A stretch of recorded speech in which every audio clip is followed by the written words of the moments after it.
If you look around, you'll see the world can be pretty smart. Okay, very smart. At Capella University, we think education should be smart too. That's why we're reshaping online learning with our FlexPath format. You can set your own deadlines, take classes at your own pace, even leverage your previous experience to move faster. So when it comes to earning your bachelor's degree, you know what kind of choice to make.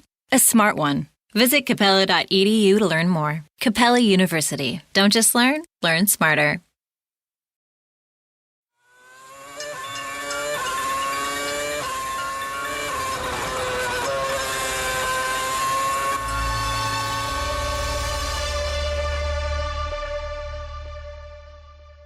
We had an unexpected star in Mexico. Shut up. What? Nico Rosberg led from the start and pretty much ran away with the race. Shut up. He also scored his 4th consecutive pole position this year. The unexpected star in Mexico was Nico Hulkenberg's race engineer who told him shut up on world feed radio. Can you imagine? But, well, yes, Nico Rosberg, he was also the star, unexpected, because we are always expecting the Mercedes of Lewis Hamilton to win. Rosberg didn't put a foot wrong all race, and I would love to say that he's given his critics a strong answer. But guess what? The only problem is that the World Championship has already been decided. Kunal, this makes me believe that Rosberg's performance was actually suffering due to the psychological stress of having to beat Lewis. At Mexico, Nico had nothing to lose and everything to gain. But Rosberg didn't have an error-free weekend after all. He made a mistake that we were all waiting for, but of course it was post-race. So just before he left for the podium ceremony, he realized that he had forgotten his helmet in the car. Lewis was quick but lacked the edge over Rosberg that we've seen all through this season. He may not admit, and nor would Lewis Hamilton's fans, but given that he won the world title just 5 days before Mexico, Lewis was probably hungover after all those triple world championship celebrations. But the expected star of the weekend, Checo Perez, my God, what resounding popularity. I was actually surprised that the FIA didn't have a step on the podium only for P8, For once, I'm just so glad for the new engines of this V6 hybrid era. You could actually hear the crowd screaming, shouting, chanting and cheering Checo all along the way. It was just adding to so much of the atmosphere for the race. We loved it. But Kunal, what was the drama around the second Mercedes pit stop all about? No one will admit this, but I guess Bernie called them. He would have told them, listen, the race is getting boring and you guys are making the race boring. It's time to get your cars to pit. And maybe that's why they pitted. But seriously, that pit stop was the drama that the race needed at that point of time to spice up an otherwise boring processional race. And guess what helped was also Hamilton's reluctance to pit and his cross-questioning on the radio. I somewhere believe that, between his second pit stop and the end of the race, Mercedes probably got a mechanic to scrub his tires just to justify a pit stop to their world champion driver. But the drama that now has my attention, Kunal, the battle of the Finns, Kimi and Valtteri. Before we talk about it further, a round of applause for Bottas' drive to the podium. Woohoo! Very well done. But what is Kimi Raikkonen up to? Why is he acting like Maldonado these days? That's because Maldonado isn't acting like Maldonado these days.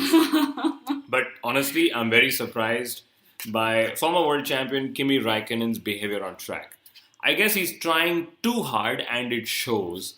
And while one could argue about their clash in Mexico, there is no way that Bottas could have disappeared from that corner at that time. And I was honestly very surprised when Bottas' Williams survived that wild move by Kimi.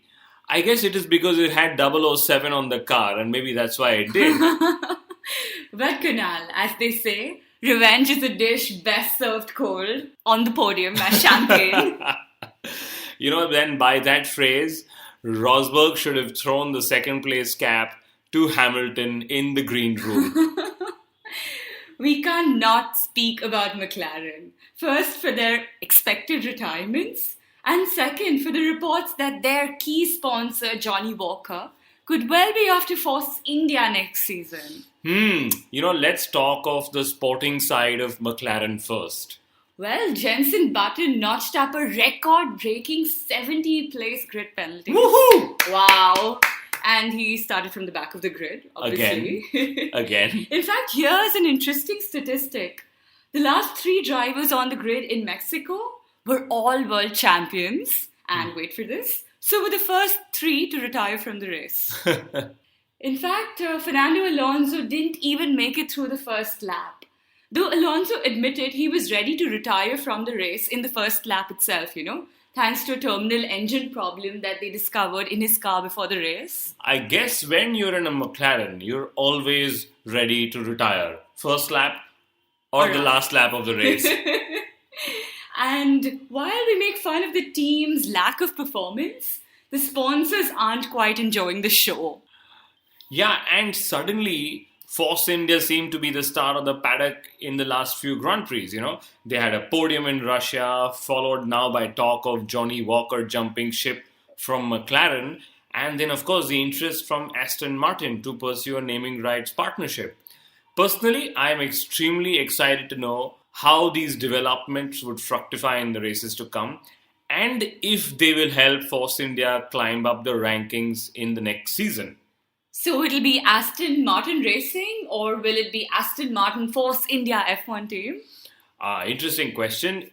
Speculations indicate that it would be called Aston Martin Racing, but I highly doubt Force India will let go of their brand name in the sport. I mean, if this is a sponsorship deal, why would they? Let's also remember, we've had car manufacturers partner private teams in the past, case in point, BMW and Sauber, and we've all seen what happened when BMW decided to leave Formula One. Sauber still stayed. This also highlights why private teams are important to Formula One. They are in the business of racing, whereas car manufacturers are in the business of selling cars. And the Force India brand name has only gotten stronger in the past few seasons. From the midfield teams, they've been the most consistent one, Kunal. And suddenly they've gotten investors and sponsors so interested. This is a crucial case of how you should start a Formula One team, run it efficiently, and then attract the big ticket investors. Like companies would do in the general course of business anyway. Yes, and if these deals happen, they'll possibly be the biggest deals in the paddock in 2015 anyway. Big wins for Force India. And on Aston Martin, it's public knowledge that Mercedes now has a 5% stake in the car manufacturer. What's even more public knowledge that Aston Martin isn't the most cash-rich manufacturer. And we all know that if you're in Formula One, money is what makes the cars go faster. In which case, I believe that Aston Martin will offer Force India rebadged Mercedes engines for free. And in today's world and the hybrid era, free engines could mean a saving of nearly 20 million euros or thereabouts. And 20 million is as good as a title sponsorship for a team. No wonder naming rights are being discussed. The even more important part is that Aston Martin was in talks with Red Bull and Williams and chose Force India over these two iconic teams. Business reasons aside, I'm sure that Williams, Martini and Aston Martin just couldn't have agreed on the name for their team, Aston Martin Martini Racing. And there's a larger story when it comes to Johnny Walker. First, McLaren isn't performing and has been beaten by Force India comprehensively this season. Second, Johnny Walker's brand owners, Diageo, are the largest shareholders in Vijay Mallya's United Spirits in India. Interesting corporate partnerships coming our way. With Johnny Walker's involvement, I wonder if we will see black and gold liveried Force India cars on the grid. But hey, that's Lotus colours. And moving on, finally, I wonder if Manor is shutting down. Their top executives mysteriously quit the team in the week leading up to the race in Mexico. I wonder if it's a certain mystery playing his cards. This is exactly why and where Force India gains even more respect amongst the racing fraternity and the sponsors. So here's what I'm going to think is going to happen to Manor, Mercedes, and Red Bull Racing. So if we remember right, Mercedes said no to supplying to Red Bull because they already have 4 teams they supply engines to, Manor being the 4th. If and should Manor shut down, then that could leave Mercedes with no excuse to not supply to Red Bull next season or in 2017. Engine politics is more interesting than driver politics these days in Formula One. Absolutely. The engine politics are really good fun. But I'll tell you what's not fun, Kunal. Pirelli. They knew that their medium tyre could do 50 odd laps in a 71 lap race in Mexico.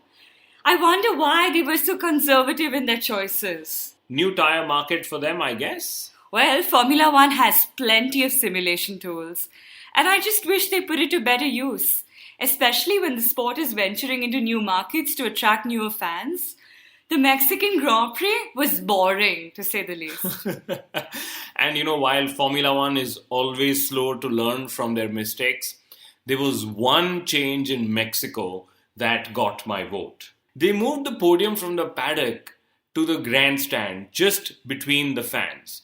Nothing like taking the sport and the drivers closer to the fans, especially when everything otherwise is inaccessible. I also wish that Formula One took their podium ceremonies more seriously, especially in non-English markets, than they currently do. So in Mexico, we had Nigel Mansell speaking in English in a country where Spanish is the primary language. I don't mean to say that the official language of the sport should be changed, but hello, why not have an interpreter for the crowds? I tell you why they don't have an interpreter. Because if they do, Rosberg won't get to show off his multilingual skills. Ooh. The next time, we should just get our former F1 world champion, Fernando Alonso, to play that part. Okay, thank you very much for tuning in, guys. Hope we added all the excitement in the world of Formula One after an otherwise very boring race in Mexico. Until next week.